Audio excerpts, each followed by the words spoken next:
الذين إذا أصابتهم مصيبة قالوا إنا لله وإنا إليه راجعون. أخويا إسلام في ذمة الله. طبعا يا جماعة كلكم سمعتوا عن الحادثة الأليمة اللي حصلت لإسلام. أنا مش عامل الفيديو ده غير لسببين بس. أول سبب إن انتوا تعرفوا ليه غايب عنكم وليه بقالي فترة كبيرة مش بنزل فيديوهات. تاني حاجة عشان واثق إن في إخوات في ظهري وفي جيش في ظهري واثق ان هو هيدعي الاسلام، واحنا لا نملك حاليا الا الدعاء. عاوز اقول لكم يا جماعه الفيديو ده لو جاب 1 لايك و1 كومنت اقسم بالله ما همسحه وهيفضل موجود على القناه طول الحياه. قبل ما اقول لكم اسلام مات ازاي حابب اديكم نبذه بسيطه. مين اسلام؟ اسلام كان مشهور باسلام بيجو في مجال العربيات. اسلام كان حد تقيل جدا جدا ما شاء الله عليه في مجال تعديل العربيات، يعني يجيب اي عربيه ملهاش تعديل او ليها تعديل كان يشتغل عليها دماغه الله اكبر عليه. حياته كلها كانت العربيات. كان انسان نزيه جدا، كان انسان جميل بيحب اهله، كان انسان حنين على اخواته وعلى والده وبجد كان حنين علينا كلنا حرفيا. كان بني ادم خفيف، بني ادم خجول، متعرفش عنه حاجه، بس كان خدوم جدا. كان يعمل الحاجه مع اصحابه او يقدم الخير وما يستناش منه اي حاجه. ربنا يجعله في ميزان حسناته يا رب. حرفيا والله يا جماعه ربنا سبحانه وتعالى ما بياخدش غير الحلوين بس. الحلوين بس هم اللي بيمشوا، انما اقسم بالله العظيم اللهم لا اعتراض على امرك يا رب، اللهم لا اعتراض على امرك يا رب، ان شاء الله في الجنه ونعمها. اسلام يا جماعه كان غاوي تعديل العربيات. اسلام كان شغال معاه عربيتين دفن موتى. هو طبعا الله يرحمه كان بيزعل لما حد بيقول عليهم عربيات دفن موتى، كان كتر نزاهه العربيات وجمالها كان يحب يقول ميكروباص. كان حياته عباره عن اهله واصحابه والعربيات، متعلق بيها. كان بيرفع صور، كنا دايما نقول له خلي بالك، حافظ على نفسك.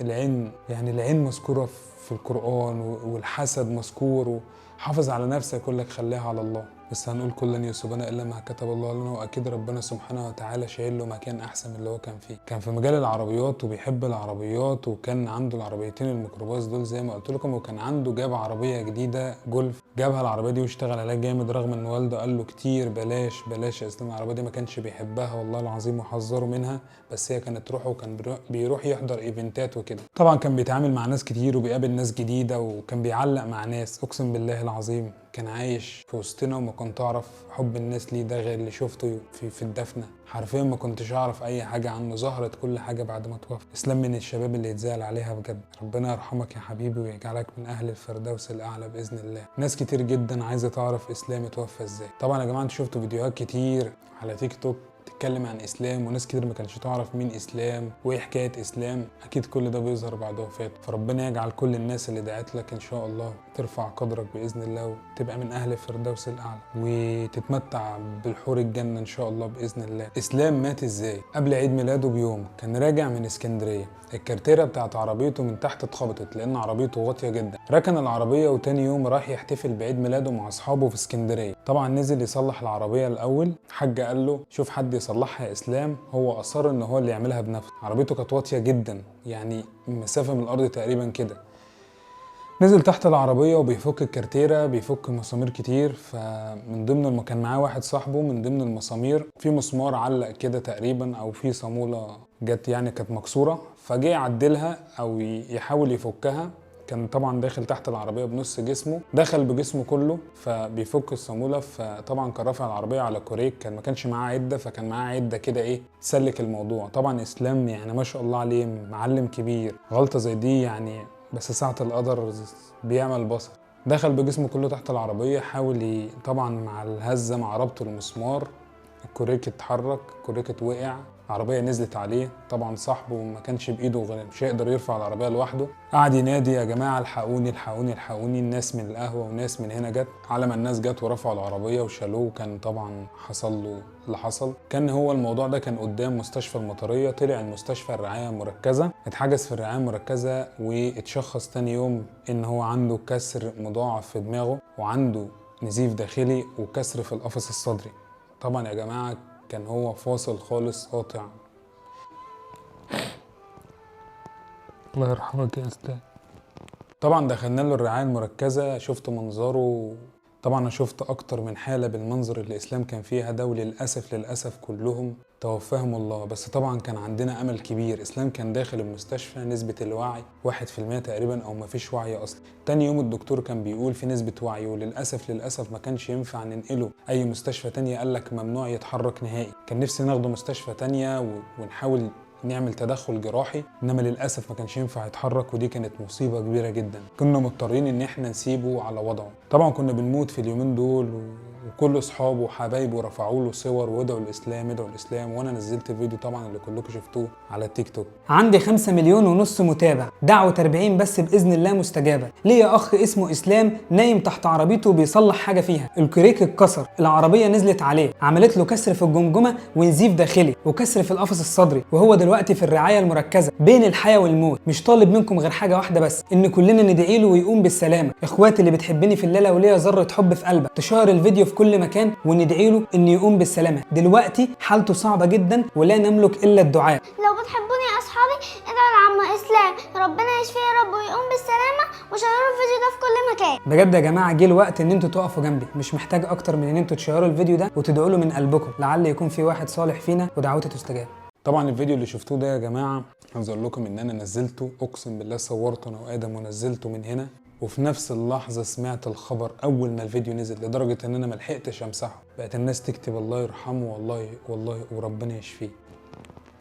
حرفيا يا جماعه الموضوع غريب ووجع قلب. عايز اكلمكم بقى عن زفة إسلام. زفة إسلام يا جماعة أنا ما شفتش ولا هشوف في حياتي زيها، أقسم بالله واللي يتهزله 7 سماوات. أنا عندي ملايين المتابعين، عندي توتال أكتر من 15 مليون متابع على السوشيال ميديا. بتمنى من ربنا، مش متخيل إن في يوم من الأيام هتبقى جنازتي زي إسلام. ماذا بينك وبين الله؟ قد إيه عارفين يعني إيه ميدان المطرية يتقفل ساعتين؟ إسلام قعد في الرعاية المركزة 5 أيام على أمل إنه يقوم بدعوات صحابه ودعوات حبايبه، بس ربنا أذن إن هو اللهم لا اعترض على امرك ما يغلاش على اللي خلقه. حرفيا يا جماعه يعني عاوز اقول لكم الجنازه من ميدان المطريه لحد ما اتدفن في ابو زعبل، حرفيا كميه عربيات ما شفتهاش في حياتي، كميه ناس قد ايه اصحابه. يعني انا ما كنتش بتحرك معاه ولا بروح معاه واجي، ما كنتش متخيل انت عملت ايه مع الناس دي. يعني ايه الحاجه اللي انت عملتها معاهم تخليهم يقفوا كده، ونشوف قد ايه عربيات ميه ما بتخلصش، قد ايه الناس واقفه. اقسم بالله العظيم في شباب مشيت على رجليها مسافات ما تمشيهاش، صعبه كبيره جدا. قد ايه الناس كلها كانت زفه حرفيا، وعريس في الجنه. اقسم بالله ايه العظمه دي، قد ايه حب الناس ليك. يعني كل حاجه اتجهزت كده في ثانيه كده من ساعه الدفنه، فجاه في وسط الدفنه الاقي مصاحف، كميه مصاحف وسبح وامساكيات كده بتتفرق. الكلام ده اتعمل امتى؟ صدقه جاريه على روح، كل ده اتعمل امتى في ثانيه؟ ومين اللي عمل كده؟ محدش عارف ولا فاهم حاجه. ده حب الناس، ده الحاجات اللي ظهرت بجد. ما انت بعد ما تموت يا جماعه بيظهر حب الناس ليك. حب الناس دي الحاجه الوحيده والكلمه الطيبه اللي بتنفعك بعد ما ماتك لحد اللحظه اللي احنا فيها. كل يوم حد يعمل له عمره، حاجه عمل خير، صدقات جاريه على روحه من ساعه ما مات لحد اللحظه اللي احنا فيها دي. ماذا بينك وبين الله يا اخي؟ يا اخي انت عملت ايه في حياتك عشان خاطر يحصل كل ده؟ بس هرجع واقول ربنا يجعله في ميزان حسناتك يا رب، ويرفع قدرك بيه باذن الله. الناس ما كانت بتسال مين ده وزير ولا رئيس ولا مين ده؟ اكيد حد تقيل. والله لحد دلوقتي مش مصدق الخبر خالص ومش عاوز اصدق. كل ما ابص لصورته كده اقول ازاي؟ اللهم لا اعتراض على امرك يا رب. ربنا يصبرنا على فراقك يا حبيبي ويصبر كل حبايبك. عاوز اقول لكم يا جماعه ان اخر مره ركبت فيها مع اسلام في عربيه بتاعته لما كان رايح يدفن حمايه رحمه الله عليه من سنه، وتاني مره هي اللي شالت اسلام. بس هقول ايه، والله العظيم ما تغلاش على خلقك، واكيد ربنا سبحانه وتعالى ليه حكمه في ده. عاوز اقول لكم يا جماعه ربنا يكفيكم شر الغفله. موت الغفله وموت الفجأه ده صعب جدا. وجعت قلوبنا عليك يا اسلام والله، بس ان شاء الله في الجنه ونعيمها. طبعا يا جماعه انا عملت الفيديو وعملت الرسمه اللي انتم شايفينها دي ونزلت الفيديو على التيك توك، عملت الصدقه جاريه على روح ان الناس تدعي له. وزي ما قلت لكم الفيديو ده انا هسيبه طول حياتي على القناه هنا عشان الناس تدعي له بالرحمه. انا مش هطلب منك تعمل لايك، مش هطلب منك تكتب كومنت، بس انا واثق ان في ناس بتحبنا في الله وهتعمل ده من نفسها. وربنا يخلي لكم حبايبكم ما يحرمكوش من اعز الناس ليكم. وانا اسف ان انا طالع، يعني كان المفروض بدل ما اعمل الفيديو ده احتفال بمناسبه 7 مليون كلنا يصيبنا الا ما كتب الله لنا. اكيد ربنا ليه حكمه في اللي بيحصل، وانا اسف ان انا طالع كده او وانا ماسك نفسي بالعافيه عشان الناس ما تطلعش تقول انه طالع صعبانيات او يتمسكن او الكلام ده. مفيش ده. انا بشارككم الفرحه قبل الحزن، وبرضه لازم اشارككم الحزن معايا لان انتوا جزء كبير من حياتي، وربنا يديمكم اجمل نعمه في حياتي يا رب. ومتنسوش اسلام، وادعوا له. اسلام شخص ما يتنسيش، شخص يفضل في القلب. ربنا يرحمه يا رب ويجعله من اهل الفردوس الاعلى. اشوفكم على خير. السلام عليكم ورحمه الله وبركاته.